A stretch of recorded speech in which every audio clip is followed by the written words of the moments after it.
그러나 시끌벅적하고 왠지 모르게 우리의 마음을 설레게 하는 성탄절과는 다르게 부활절은 우리에게 약간 어색한 절기가 되고 말았습니다. 십자가에 관한 찬송은 언제나 인기를 끌지만 부활에 관한 찬송은 부활절이 지나면 금방 어색해지고 맙니다. 예수님의 죽으심이 나를 위한 죽으심이라는 것은 늘 우리의 마음을 감동시킵니다. 십자가는 늘 우리의 마음에 감동을 줍니다. 하지만 부활은 우리 신앙에서 회색지대에 위치해 있습니다. 예수님의 부활을 굳이 이야기하지 않더라도 우리의 신앙은 별로 어색하지가 않습니다. 왜 부활절이 우리에게는 조금 어색한 절기가 되고 말았을까요? 그것은 주님의 부활이 우리에게 어떤 의미가 있는 것인지 잘 알지 못하기 때문입니다. 주님의 부활과 내 삶이 어떤 연관이 있는지 알지 못하기 때문에 부활의 기쁨과 감격에 사로잡히지 못합니다. 도대체 주님의 부활이 나와 무슨 상관이 있단 말입니까? 물론 주님의 부활이 우리 부활의 첫 열매, 곧 나중에 내가 부활할 것에 보증이 되신다는 사실을 들어서 알고는 있지요. 그러나 그건 역시 먼 훗날의 일이라고 생각하니 당장 먹고 살기 바쁘고 힘든 우리네 삶에 주님의 부활이 그다지 영향력을 끼치는 것 같지는 않다, 그런 생각이 들 때가 종종 있습니다. 그러나 성경은 사도 바울을 통해 우리에게 이렇게 이야기합니다. 우리 함께 고린도전서 15장 14절 말씀과 17절 말씀을 찾아서 한 목소리로 읽어보도록 하겠습니다. 신약 282쪽에 기록되어 있는 고린도전서 15장 14절 말씀. 고린도전서 15장 14절. 고린도전서 15장 자체가 부활장이지요. 그 중에 한 말씀 찾아서 읽어보도록 하겠습니다. 고린도전서 15장 14절 말씀 찾으셨습니까? 우리 한 목소리 읽겠습니다. 시작. 그리스도께서 만일 다시 살아나지 못하셨으면 우리가 전파하는 것도 헛것이요 또 너희 믿음도 헛것이며, 그렇게 되어 있지요. 우리 17절 말씀도 함께 읽어볼까요? 시작. 그리스도께서 다시 살아나신 일이 없으면 너희의 믿음도 헛되고 너희가 여전히 죄 가운데 있을 것이요. 아멘. 사도 바울은 만약 주님의 부활이 없다면 우리의 믿음 자체가 헛되고 성립이 안 된다, 그렇게 단언합니다. 근데 우리는 믿음으로 구원받는다고 하는데 우리의 믿음이 헛되다면 우리의 구원 역시 무효가 되는 것 아니겠습니까? 도대체 주님의 부활과 우리의 믿음이 무슨 관계가 있기에 그런 것일까요? 이 비밀을 알기 위해서는 로마서 4장의 말씀을 살펴보면 아주 유익합니다. 로마서 4장은 1장에서부터 3장에 걸쳐 기록되어 있는 믿음으로 구원을 받는다는 것이 무엇인지 아브라함의 예를 통해 우리에게 논증하고 있는 장인데요. 아브라함을 믿음의 조상으로 만든 그 믿음이 무엇이었는지, 아브라함을 의롭다 칭해 주신 그 믿음이 무엇이었는지 우리 로마서 4장을 통해 잠깐 살펴보겠습니다. 우리 함께 로마서 4장 17절에서 22절 말씀을 찾아서 한 목소리를 읽도록 하겠습니다. 이제 많이 눈치가 늦어서 제가 로마서 4장 이야기하니까 벌써 넘기셔서 찾으신 분들 계시죠? 로마서 4장 17절에서 22절, 신약성경 244쪽에 기록되어 있습니다. 신약성경 244쪽에 기록되어 있는 로마서 4장 17절에서 22절까지의 말씀, 우리 한 목소리 읽어볼까요? 시작. 기록된 바 내가 너를 많은 민족의 조상으로 세웠다 하심과 같으니 그가 믿은 바 하나님은 죽은 자를 살리시며 없는 것을 있는 것으로 부르시는 이시니라. 아브라함이 바랄 수 없는 중에 바라고 믿었으니 이는 내 후손이 이 같으리라 하신 말씀대로 많은 민족의 조상이 되게 하려 하심이라. 그가 100세나 되어 자기 몸이 죽은 것 같고 사라의 태가 죽은 것 같음을 알고도 믿음이 약하여지지 아니하고 믿음이 없어 하나님의 약속을 의심하지 않고 믿음으로 견고하여져서 하나님께 영광을 돌리며 약속하신 그것을 또한 능히 이루실 줄을 확신하였으니 그러므로 그것이 그에게 의로 여겨졌느니라. 아멘. 자, 방금 읽은 본문에서 말하는 아브라함의 믿음, 곧 하나님께 의롭다 인정을 받는 믿음, 어떤 믿음입니까? 여러분 17절 말씀에 밑줄 한번 그어 보실 텐데요. 어디 밑줄을 그어 보시냐면 그가 믿은 바 하나님, 거기에 밑줄 한번 그어 보시겠습니까? 그가 믿은 바 하나님. 그렇게 밑줄 그으신 다음에 그 뒤에 죽은 자를 살리시며 없는 것을 있는 것으로 부르시느니, 거기에 밑줄 한번 그어 보시겠습니다. 죽은 자를 살리시며 없는 것을 있는 것으로 부르시느니. 여러분, 아브라함이 믿은 하나님 어떤 하나님이라는 말입니까? 죽은 자를 살리시는 하나님. 여러분, 죽은 자를 살리시는 하나님, 죽은 자를 살리시려면 어떠한 사람만이 죽은 자를 살리실 수 있을까요? 사람의 생명을 창조하신 분만이 죽은 자를 살리실 수 있겠지요. 그러니까 아브라함은 하나님을 창조주 하나님으로 고백하고 있는데, 그 창조주 하나님의 고백, 하나님이 창조주시라는 고백은 무엇에 대한 믿음으로 드러나냐면 도로 살리실 것에 대한 믿음, 부활에 대한 믿음으로 창조주 하나님에 대한 믿음이 드러나는 것입니다. 뒤에 보시면 아브라함이 없는 것을 있는 것으로 부르시느니 그 하나님을 믿었다고 되어 있잖아요. 무에서 유를 창조하시는 창조주 하나님. 그런데 아브라함의 이 창조주 하나님을 믿는 믿음이 무엇으로 드러났습니까? 이삭을 드리는 믿음으로 드러났어요. 여러분, 이삭을 하나님 앞에 예물로 아브라함이 바쳤지요. 그런데 문제는 뭐냐면 하나님께서 이삭을 통해서 세상 모든 만민들에게 복을 주시겠다, 아브라함의 신 이삭의 후손들을 창성케 하셔서 세상 모든 사람들에게 복 주시겠다 약속하셨는데, 이삭이 장가가지도 않고 자식도 남기지 않고 제물로 죽어버리면 어떻게 됩니까? 그러니까 하나님의 명령과 하나님의 약속이 충돌하잖아요. 이삭을 바치라고 하는 하나님의 명령과 이삭을 통해 천하 만민에게 복을 주시겠다라고 하는 하나님의 약속이 충돌되는 그 지점에서 아브라함이 무엇을 믿었냐면, 하나님은 창조주 하나님이시기 때문에 내가 하나님의 명령에 따라서 이삭을 예물로 제물로 바친다고 하더라도 하나님은 그 약속을 신실히 이루실 분이셔서 이삭을 도로 살려내셔서라도 하나님의 약속을 이루실 거야 라는 것을 믿었다는 겁니다. 여러분, 그러니까 아브라함이 믿은 하나님은 어떤 하나님입니까? 부활의 하나님, 사람을 살려내신 하나님, 창조주 하나님을 믿었다는 거예요. 자, 그런데 아브라함이 이렇게 창조주 하나님에 대한 믿음, 부활의 하나님에 대한 믿음을 갖게 된 것은 자기 삶에 있었던 그 고난과 어려움 때문에 창조주 하나님에 대한 믿음이 생긴 겁니다. 여러분 잘 아시는 대로 아브라함과 사라에게 뭐가 없었습니까? 자식이 없었습니다. 오늘 말씀 몇 절을 보시냐면 19절 말씀 보세요. 그가 100세나 되어 자기 몸이 죽은 것 같고 사라의 태가 죽은 것 같음을 알고도 믿음이 약하여지지 아니하였다, 그렇게 되어 있습니다. 여러분, 우리 개역개정 성경에는 자기 몸이 죽은 것 같고 사라의 태가 죽은 것 같음을 이렇게 번역을 해놨습니다만은 원어를 읽어보면 자기 몸이 죽었고 사라의 태도 죽었음을 알고도 그렇게 됐습니다. 여러분, 물론 아브라함과 사라의 생물학적인 생명이 끊어지진 않았지만 어떤 차원에서 보면 아예 생명이 끝났다는 것이, 생명의 역사가 일어날 수 없는 상황이 된 거냐면 생식이라고 하는 차원에서 보면, 생명을 잉태하는 차원에서 보면 아브라함과 사라는 더 이상 살아있는 몸이 아니었다는 거예요. 더 이상 새로운 생명의 역사를 읽을 수 없는 죽어있는 몸이었다는 말입니다. 자, 그런데 하나님께서 그 죽어있는 아브라함의 몸, 사라의 몸에 무엇을 창조하셨습니까? 생명을 창조하셨잖아요. 이삭을 주셨잖아요. 여러분, 그 사건을 통해서 아브라함은 하나님이 창조주 하나님이시라는 것, 생명의 주권자이신 하나님이시라는 것을 분명하게 믿었다는 것입니다. 다시 이야기하면 아브라함은 하나님이 창조주 하나님이시라는 사실을 믿는 믿음으로 구원받았는데, 그것이 무엇에 대한 믿음으로 드러났냐면 부활을 믿는 믿음으로 드러났다, 그런 뜻입니다. 여러분, 사도 바울이 이 로마서 4장에서 부활에 대한 믿음으로 의롭다 하심을 받은 아브라함의 이야기를 하는 이유가 있습니다. 그것은 바로 아브라함의 믿음과 우리 믿음 사이에 공통된 분모가 있기 때문에 그렇습니다. 아브라함이 그 믿음으로 구원받았다면 우리 역시 그 믿음을 가질 때 구원받을 수 있는 것 아니겠습니까? 여러분, 아브라함의 믿음과 우리의 믿음 사이에 동일한 DNA가 있다라고 하는 사실을 밝히고 있는 구절이 로마서 4장 23절 24절 말씀인데요. 우리 함께 로마서 4장 23절 24절 말씀 읽어보겠습니다.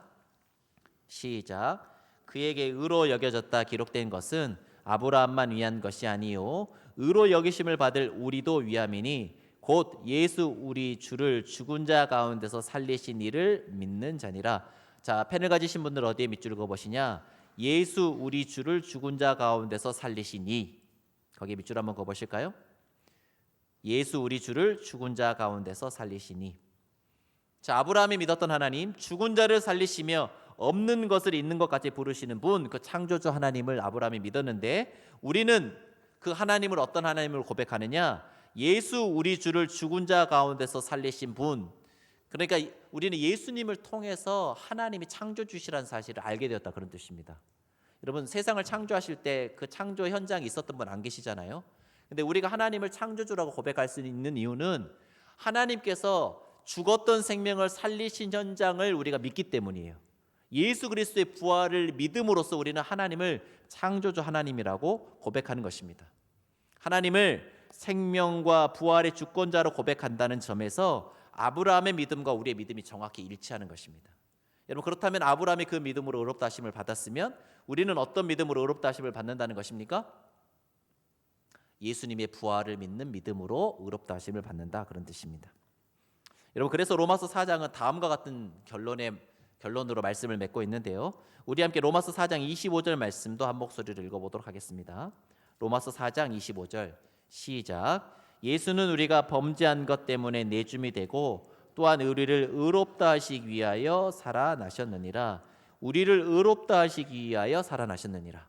여러분, 예수님이 부활하셔서 하나님이 창조주시라는 사실을 우리에게 알려주셔야지만 우리는 하나님을 창조주로 바르게 고백하고 의롭다 하심을 얻을 수 있기 때문에 예수님의 부활은 우리의 의롭다 하심을 위한 부활이 된다, 그런 뜻입니다.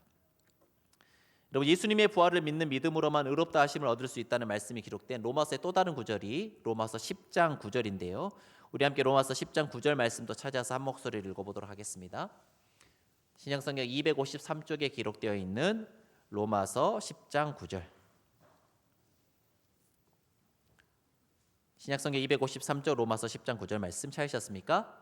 우리 함께 읽도록 하겠습니다. 시작. 내가 만일 내 입으로 예수를 주로 시인하며 또 하나님께서 그를 죽은 자 가운데서 살리신 것을 내 마음에 믿으면 구원을 받으리라. 자, 펜을 가지신 분들 펜을 들어서 예수를 주로 시인, 거기에 밑줄 한번 그어보시고 예수를 주로 시인.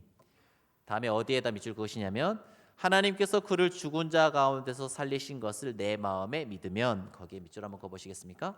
하나님께서 그를 죽은 자 가운데서 살리신 것을 내 마음에 믿으면.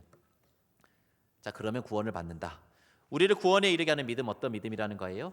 예수님이 죽은 자 가운데서 부활하셔서 주가 되셨다는 것, 온 세상을 통치하고 계시다는 그 사실을 믿는 믿음으로 구원을 받는다. 사도 바울 그렇게 선언하고 있는 것입니다. 여러분, 부활에 대한 믿음으로 우리가 의롭게 되기 때문에 바울은 예수님의 부활이 없었다면 우리의 믿음은 헛것이고 우리는 여전히 구원받지 못하고 죄 가운데 있었을 것이다. 그러니 예수님의 부활만큼 우리의 믿음에 있어서 중요한 것은 없다. 사도 바울이 그렇게 이야기하고 있는 것입니다. 그래서 성경을 읽어보면 사도 바울을 비롯한 초대교회는 예수님이 부활하셨다는 사실을 그 무엇보다도 강조하고 있음을 알 수 있습니다. 여러분, 그들은 왜 그토록 예수님의 부활에 관해 목청을 높였을까요? 부활이 무엇이기에, 부활이 우리 믿음에 어떤 영향을 미치길래 부활을 그토록 강조해야 하는 것일까요? 부활은 자꾸만 구원의 문제를 과거에 가두고 싶어하는 우리의 시야를 현재와 미래까지 확장시켜 줍니다. 우리는 구원 얻을 것이라 말하기보다 구원받았다 말하고 싶고, 두렵고 떨림으로 우리 구원을 일구어 가야 할 필요보다 이미 의롭다 하심을 얻었다는 사실의 확인에 더 집착합니다. 구원받았습니까? 구원의 확신, 이런 것에 우리는 더 집착하는데요. 사실 여러분, 성경이 가르쳐주는 것은 우리는 이미 구원받았지만 하지만 아직 구원의 완성에 이르지는 못했다. 그래서 우리가 살아가는 삶의 걸음을 통해서 우리의 구원을 완성시켜 가야 한다는 것을 강조하고 있습니다. 구약의 그림으로 설명하자면 우리가 이미 받은 구원은 출애굽에 비유할 수 있습니다. 애굽에서 탈출한 것, 그것이 우리가 받은 구원이라고 할 수 있습니다. 그러나 그 구원의 완성은 어디에 가야지 완성되는 것입니까? 가나안 땅에 가야지 완성되는 것입니다. 자, 그렇다면 우리가 살아가는 여정은 어떤 여정이라고 할 수 있겠습니까? 출애굽과 가나안 사이에 있는 광야의 여정이다, 그렇게 말씀드릴 수 있겠지요. 부활은 출애굽이라는 과거에 집착하는 우리에게 가나안이라는 미래가 있다는 사실을 깨우쳐 줍니다. 또한 우리가 살아가고 있는 광야의 여정, 힘들고 어렵잖아요. 하지만 우리에게 미래에 주어질 가나안이 있음을 기억하고 기대하고 소망하면서 이 광야의 여정을 지치지 않고 하나님의 인도하심 따라 한 걸음 한 걸음 신실히 살아가게 하는 힘이 어디 있냐? 부활에 대한 믿음을 통해서 그러한 능력이 주어진다는 것입니다. 부활은 놀라운 권능으로 우리를 구원해 주신 출애굽이 너무너무 중요한 사건이지만 하루하루 주님의 인도하심을 따라 말씀에 순종하여 살아가는 그 광야의 여정도 그에 못지않게 중요하다는 것을 우리에게 일깨워 줍니다. 부활은 주님이 우리를 구원하여 주신 그 은혜가 헛되지 않도록 우리의 삶을 붙들어 줍니다. 여러분, 구원받고 난 다음에 자기 멋대로 사는 인생들 구원파적인 믿음입니다.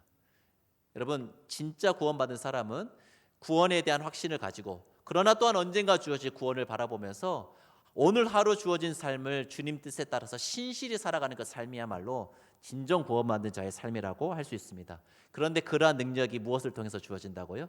부활에 대한 믿음을 통해서 주어지는 것입니다. 저를 따라 이렇게 고백해 보실까요? 이미 구원받았지만 아직 구원이 완성되지는 않았습니다. 한 번 더 이렇게 따라서 고백해 보시겠습니다. 가나안을 바라보면서 광야를 잘 걸어갑시다. 아멘이십니까?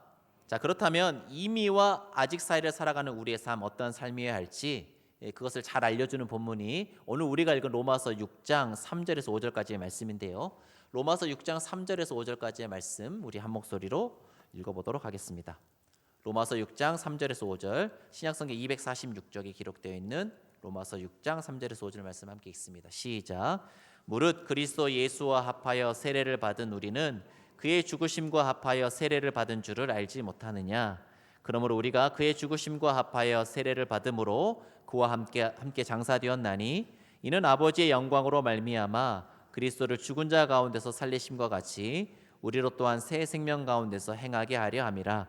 만일 우리가 그의 죽으심과 같은 모양으로 연합한 자가 되었으면 또한 그의 부활과 같은 모양으로 연합한 자도 되리라. 아멘. 자, 사도 바울 그리스도의 삶 뭐라고 이야기하냐면 부활하신 그리스도와 연합하여 부활의 생명을 누리는 삶이다, 그렇게 이야기합니다.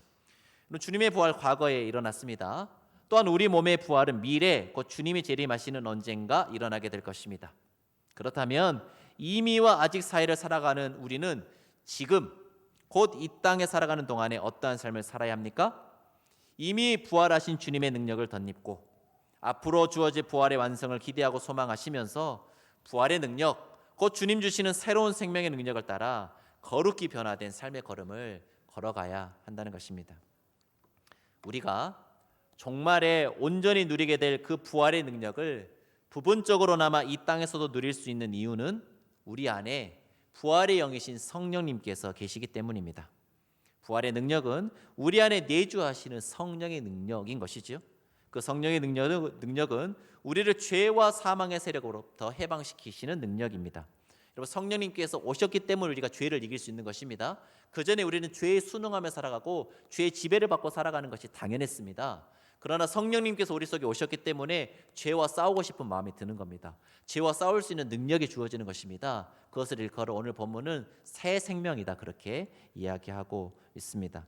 여러분, 우리의 삶이 무기력하고 힘이 없다면 그것은 우리가 부활의 능력을 맛보지 못하고 살아가고 있기 때문인 것입니다. 어떻게 해야 우리를 얽어매는 죄의 세력으로부터 해방되어서 참 자유를 누리는 그 부활의 능력을 맛보며 살아갈 수 있을까요? 그것은 우리 자신이 십자가에서 철저히 죽음으로만 가능합니다. 우리가 부활의 능력을 누리지 못하는 이유는 우리가 아직 완전히 죽지 않았기 때문입니다. 여러분, 죽지 않았는데 어떻게 부활을 경험할 수 있겠습니까? 내 안에 높아진 욕심과 이 세상의 가치를 따라가고자 하는 옛 자아를 십자가에 못 박지 않고서 우리는 결코 부활을 살 수 없습니다. 그래서 사도 바울은 오늘 본문 로마서 6장 10절 11절에서 이렇게 이야기하고 있는데, 우리 함께 로마서 6장 10절 11절 말씀 한 목소리 읽어보겠습니다. 로마서 6장 10절에서 11절 시작. 그가 죽으심은 죄에 대하여 단번에 죽으심이요 그가 살아계심은 하나님께 대하여 살아계심이니 이와 같이 너희도 너희 자신을 죄에 대하여는 죽은 자요 그리스도 예수 안에서 하나님께 대하여는 살아있는 자로 여길지어다. 아멘. 여러분, 죄에 대하여는 내가 완전히 죽었다 이렇게 생각하고 살라는 거예요. 그러니까 죄 짓는 일에 얼씬도 할 수가 없는 거죠. 죽었으니까요. 그런데 하나님께 대하여는 살아있는 자, 하나님의 말씀에 민감하게 반응하고 하나님의 말씀에 순종하며 살아가는 그 삶을 살아가라, 이렇게 이야기하고 있는 것입니다. 사랑하는 성도 여러분, 우리는 매일 이 선택의 기로에 서게 됩니다.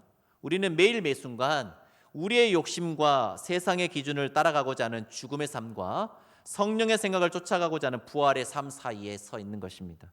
이 광야의 여정에서 무엇을 심느냐에 따라 광야에서 멸망할 수도 있고 가나안에 들어갈 수도 있습니다. 우리가 이 땅에서 부활의 능력을 힘입어 부활을 살 수 있는 유일한 길은 날마다 죽는 것입니다. 죽어야 부활을 경험할 수 있기 때문입니다. 갈라디아서 5장 24절 말씀처럼 그리스도 예수의 사람들은 그 정욕과 탐심을 십자가에 못 박은 사람들입니다. 십자가의 죽음 없이 결코 부활의 삶을 살 수 없습니다. 주님의 부활을 기뻐하고 축하하는 축제의 날에 다시금 십자가 이야기를 꺼낼 수밖에 없는 이유는 오늘 하루 주님의 부활을 축하하는 것으로 부활절이 끝나서는 안 되기 때문입니다. 부활절은 1년에 한 번씩 돌아오는 연행사가 아닙니다. 부활은 매일매일을 살아내야 하는 삶의 문제인 것입니다. 부활하신 주님을 만난 사람들은 그 이후 주님이 주신 새로운 생명의 능력으로 부활의 삶을 살아갔습니다. 베드로는 디베랴 바닷가에서 부활하신 주님을 만난 이후 자신의 모든 과거와 실패, 자신의 힘으로 이루어져 있던 모든 것들을 내려놓고 일평생 주님을 위해 살다 주님을 위해 죽었습니다. 사도 바울은 다메섹 도상에서 부활하신 주님을 만난 이후에 자신이 가지고 있었던 그 화려하던 스펙들을 모두 배설물로 여기고 오직 주님만 전하고 자랑하는 사람이 되었습니다. 그들은 모두 날마다 주님의 십자가에서 자신이 죽는 경험을 했습니다. 그러했기에 또한 그들은 날마다 부활의 능력을 맛보고 누리며 살아갈 수 있었습니다. 사랑하는 성도 여러분, 우리가 이 세상에서 승리하며 살아갈 수 있는 유일한 길은 부활의 능력을 힘입어 부활의 삶을 사는 것입니다. 그런데 역설적으로 우리가 부활의 능력을 누리며 부활의 삶을 살기 위해서는 날마다 십자가에서 자신이 죽는 경험을 해야 합니다. 날마다 죽을 때 날마다 우리를 새롭게 하시는 주님의 부활의 능력을 누릴 수 있게 됩니다. 설교 후에 갖게 될 입교 및 세례 예식은 우리의 옛자가 십자가에서 완전히 죽고 부활하신 주님의 능력을 힘입어 살아가는 새로운 삶이 시작되었음을 그리스도의 몸된 공동체 앞에서 공증하는 귀하고 복된 예식입니다. 바라기는 오늘 입교 및 세례 예식에 참여하는 모든 분들, 또 이미 세례를 받으시고 그리스도의 몸된 공동체의 일원으로 살아가고 계시는 모든 성도님들이 우리 속에 있는 죄된 본성, 곧 모든 정욕과 탐심을 날마다 십자가에 못 박고 우리 속에서 역사하시는 성령님의 인도하심에 날마다 온전히 순종하셔서 부활의 능력을 덧입어 살아가는 복되고 거룩한 삶 살아가시기를 주님의 이름으로 간절히 축원합니다. 기도하시겠습니다. 죄로 인해 죽을 수밖에 없는 우리의 운명에 뛰어드셔서 우리의 죄짐을 지고 죽으신 주님, 십자가 죽음으로 우리의 죄의 문제를 해결하셨을 뿐만 아니라 사망 권세를 깨뜨리시고 부활하심으로 우리 죽음의 문제를 해결하셔서 영원한 생명을 약속하여 주신 주님께 감사와 찬양을 드립니다.